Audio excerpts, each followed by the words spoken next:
Let's talk about something very, very sensitive today. And this is not the kind of conversation people get to have a lot, online. But I just feel led in my heart to to talk about this.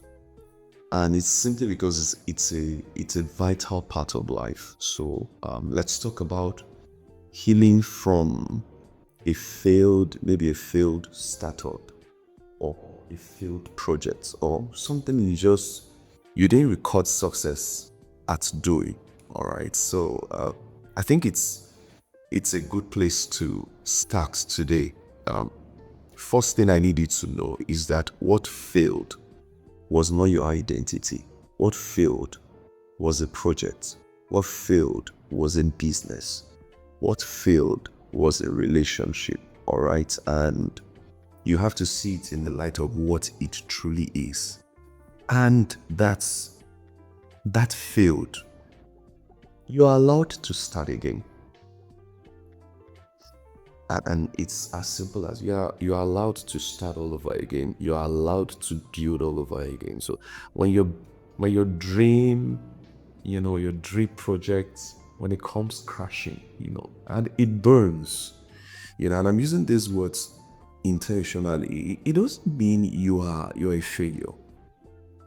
That project is not what defines you. It just simply means that version wasn't just it. That's not the version. That's not what the world will see. That's not what the world will celebrate. It has failed. Fine. But that's not what defines you. So when you've recorded fail, in any area of your life, today I'll just show you three things to do in such a moment. Number one, grieve it properly. Please hear that again.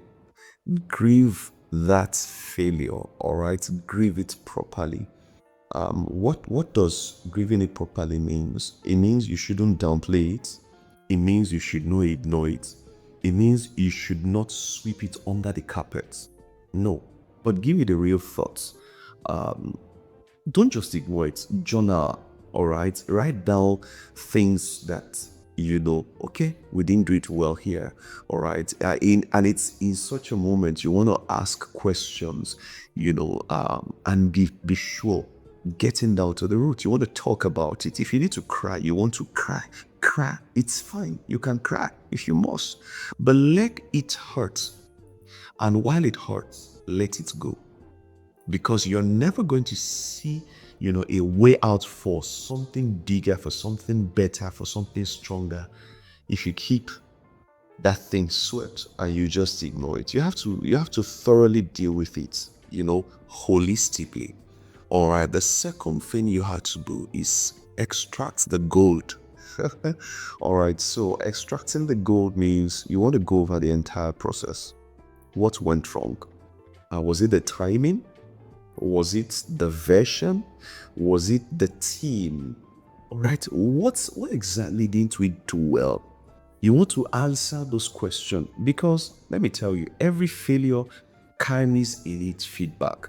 But if you don't pause and you are intentional about extracting the gold, you can keep, mourning that failed project or that failed business or that failed, you know, um, product, and not see the next one that is already, staring you in the face. So you want to journal properly, you want to extract the gold, you want to answer questions, and you have to be real with yourself at this point. You're not faking it.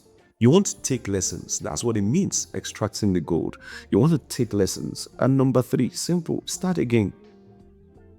Just start again. All right. But however, you see, the beautiful thing about you starting again now is that you are starting better, you're starting wiser. You're not going to repeat those mistakes again. Rest assured, if you've been able to go through the first and second step of grieving properly, and extracting the gold, you know what to do better, and you know what not to do this time around, you see. So you want to start again, you want to give it a shot again. Don't let that one loss, don't let it end it for you. All right, don't let it define you. If you could do that, you can do it again. You see that? So I just want to encourage you. Don't let it go. Don't say, I don't think this is meant for you. The world is waiting for that solution. I know you dropped it like 3 months ago, and someone is listening to me right now. You dropped that thing like 3 or 6 months ago, and you say, I'm never going to go back to it. But you've been looking around. Nobody has been able to do it the way you were inspired to create that project. We are waiting. The market is waiting. The people are waiting for that solution. So go back to the drawing board, itemize the things that you didn't do well, and refire. We need that product. We need that solution. Please, and I'm begging you on behalf of someone that needs that solution. So go back to it. Try again. Smaller, bigger, better, stepwisely. You are journaling your process this time around. All right, let the small wins now accumulate into something big, to give you that momentum that you really, really so desire.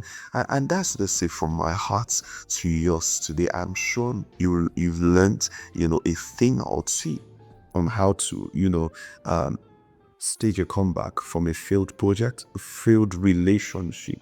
It could be a failed relationship. That doesn't mean you can't love again. That doesn't mean you can't have a friend again. All right. Just give it a shot again. All right. So this is it from me to you. Until the next time I come your way, stay fresh, stay sharp, stay GE, and keep waiting.